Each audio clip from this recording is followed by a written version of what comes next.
सच तो यह है कि हमारा दिमाग एक समय में सिर्फ एक ही चीज पर फोकस कर सकता है। जब हम मल्टीटास्किंग करते हैं, तो हम असल में दो काम एक साथ नहीं कर रहे होते। हमारा दिमाग बहुत तेजी से एक काम से दूसरे काम पर स्विच करता रहता है, और हर स्विच के साथ थोड़ा फोकस टूटता है, थोड़ी एनर्जी खर्च होती है। नतीजा ये होता है कि कोई भी काम ढंग से नहीं हो पाता और हम जरूरत से ज्यादा थक जाते हैं। सोचिए, एक माँ के बारे में जो घर से काम कर रही है, लैपटॉप पर काम भी चल रहा है और साथ में बच्चे को भी देखना है। काम में गलतियां होने लगती हैं और बच्चा भी फ्रस्ट्रेट हो जाता है क्योंकि उसे पूरा ध्यान नहीं मिल रहा। अगर वही माँ 1 घंटा पूरी तरह फोकस के साथ काम करे और फिर 30 मिनट पूरी तरह बच्चे के साथ बिताए, तो काम भी बेहतर होगा और बच्चा भी खुश रहेगा। एक समय में एक ही काम करो।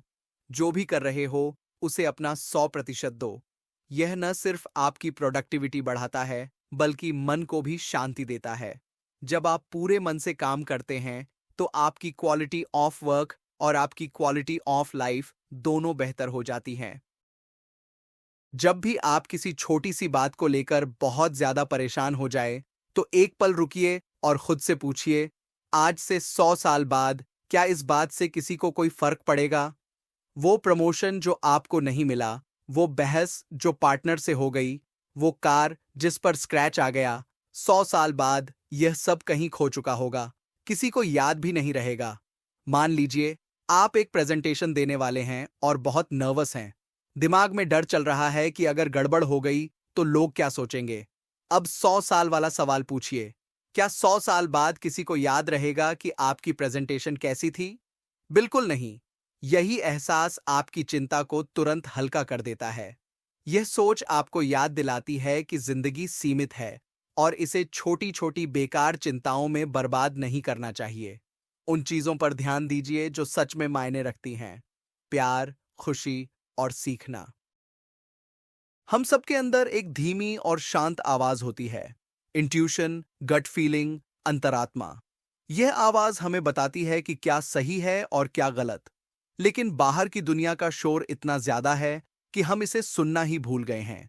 हम फैसले सिर्फ लॉजिक, डेटा और दूसरों की राय के आधार पर लेने लगते हैं। ये सब जरूरी है, लेकिन अपनी अंदर की आवाज पर भरोसा करना भी उतना ही जरूरी है। कई बार हमारी अंतरात्मा वह सच जानती है जो हमारा लॉजिकल दिमाग नहीं देख पाता। एक इंसान को एक बहुत हाई पेइंग जॉब ऑफर मिली। लॉजिक कह रहा था, यह शानदार मौका है, इसे ले लो। लेकिन अंदर से एक फीलिंग आ रही थी कि कुछ सही नहीं है। उसने अपनी गट फीलिंग सुनी और जॉब मना कर दी। कुछ महीनों बाद पता चला कि वह कंपनी बड़े घोटाले में बंद हो गई। उसकी अंतरात्मा ने उसे बचा लिया। इस आवाज को सुनने के लिए खामोशी की जरूरत होती है। रोज कुछ मिनट बिना कुछ किए बस बैठिए और देखिए कि आपके अंदर से कौन से ख्याल और फीलिंग्स आ रही हैं। शुरुआत में यह मुश्किल लगेगा, लेकिन धीरे धीरे यह आवाज और साफ होती जाएगी। हम हमेशा और के पीछे भागते रहते हैं, और पैसा चाहिए और सफलता चाहिए और चीजें चाहिए। हमें लगता है कि हमारी टोकरी खाली है और जब वह भर जाएगी तभी हम खुश होंगे। लेकिन सच ये है कि आपकी टोकरी पहले से ही भरी हुई है। आपकी सेहत, आपका परिवार, आपके दोस्त, आपका घर, आपकी सांसें, यह सब ब्लेसिंग है। समस्या यह है कि हम उन चीजों पर ध्यान देते हैं जो हमारे पास नहीं हैं, और जो हैं उन्हें फॉर ग्रांटेड ले लेते हैं। एक आदमी हमेशा बड़ी कार का सपना देखता था और अपनी छोटी कार से नफरत करता था। एक दिन उसकी छोटी कार का एक्सीडेंट हो गया और वह पूरी तरह खराब हो गई। अब उसे बस से सफर करना पड़ा। तब उसे एहसास हुआ कि वह छोटी कार भी कितनी बड़ी नेमत थी। कृतज्ञता खुशी का सबसे छोटा रास्ता है। यह आपको उस दुख से निकालकर खुशी की तरफ ले जाती है जो जो नहीं है उस पर टिकी होती है। हर रात सोने से पहले 3 ऐसी चीजों के बारे में सोचिए जिनके लिए आप शुक्रगुजार हैं। यह छोटी सी आदत आपके पूरे नजरिए को बदल सकती है। हम अपनी कितनी मानसिक ऊर्जा सिर्फ यह सोचने में बर्बाद कर देते हैं कि सामने वाला हमारे बारे में क्या सोच रहा होगा। क्या मैंने कुछ गलत कह दिया? क्या वो मुझसे नाराज है? हम माइंड रीडर बनने की कोशिश करते हैं और खुद को बेवजह परेशान कर लेते हैं। सच यह है कि आप कभी नहीं जान सकते कि कोई और क्या सोच रहा है। और ज्यादातर समय वह आपके बारे में सोच ही नहीं रहा होता। वह अपनी ही दुनिया और अपनी ही समस्याओं में उलझा होता है। मान लीजिए आपने अपने बॉस को गुड मॉर्निंग कहा और उन्होंने जवाब नहीं दिया। आपका दिमाग तुरंत कहानी बना लेता है कि वो मुझसे नाराज हैं या मैंने कोई गलती कर दी है, जबकि सच्चाई यह हो सकती है कि उन्होंने आपको सुना ही नहीं। लोगों के व्यवहार को पर्सनल लेना बंद कर दीजिए। यह मानकर चलिए कि ज्यादातर चीजें आपके बारे में नहीं होती। यह सोच आपको बहुत सारी बेवजह की चिंता से बचा लेगी। आप आसमान हैं। आपके विचार सिर्फ बादल हैं जो आते हैं और चले जाते हैं। मान लीजिए आप शांत बैठे हैं और अचानक दिमाग में एक विचार आता है, तुम किसी काम के नहीं हो।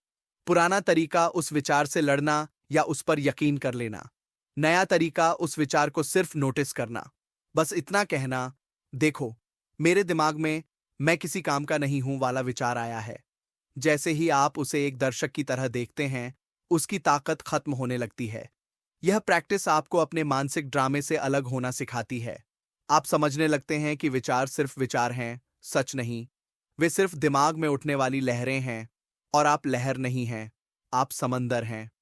इस एहसास में बहुत गहरी शांति छुपी है। जिंदगी में परेशानियां आती रहेंगी, उन्हें कोई रोक नहीं सकता, लेकिन हम उनका मतलब बदल सकते हैं। हम परेशानियों को दुश्मन की तरह देखने की बजाय एक टीचर की तरह देख सकते हैं। हर समस्या अपने साथ कोई ना कोई सबक लेकर आती है, कुछ नया सीखने का, ज्यादा मजबूत बनने का या ज्यादा समझदार बनने का। लेकिन अक्सर हम समस्या में इतने उलझ जाते हैं कि उस सबक को देख ही नहीं पाते। मान लीजिए आपकी कार खराब हो गई। आप गुस्सा कर सकते हैं, तनाव ले सकते हैं, या आप यह भी सोच सकते हैं कि शायद यह आपको अपनी चीजों का बेहतर ख्याल रखना सिखा रही है। या हो सकता है आज कार खराब होने की वजह से आप किसी बड़े एक्सीडेंट से बच गए हों। हमें पूरी कहानी कभी पता नहीं होती। इसलिए अगली बार मेरे साथ ही क्यों पूछने की बजाय खुद से पूछिए, ये मुझे क्या सिखाने आई है। यह सवाल आपको बेबस शिकार से एक सीखने वाले इंसान में बदल देता है। इन सारी बातों का निचोड़ आखिर में एक ही सच्चाई पर आकर रुकता है, प्यार। प्यार सिर्फ एक रोमांटिक एहसास नहीं है, यह एक चुनाव है, यह एक आदत है, यह हर हाल में अच्छाई देखने की प्रैक्टिस है, यह माफ करने का चुनाव है, यह जज करने की बजाय समझने का चुनाव है। जिस इंसान ने आपको ट्रैफिक में कट मारा, आप उस पर गुस्सा कर सकते हैं या एक पल रुककर सोच सकते हैं। शायद वह किसी अस्पताल की इमरजेंसी में जा रहा हो, शायद उसका दिन बहुत बुरा रहा हो। आपको सच नहीं पता, लेकिन आप गुस्से की जगह प्यार और करुणा चुन सकते हैं।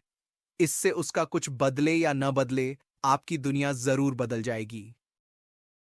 दिन के अंत में सिर्फ यही मायने रखता है कि आपने कितना प्यार किया और कितनी सच्चाई से जिया। बाकी सब छोटी छोटी बातें हैं, स्मॉल स्टफ, उन्हें जाने दीजिए।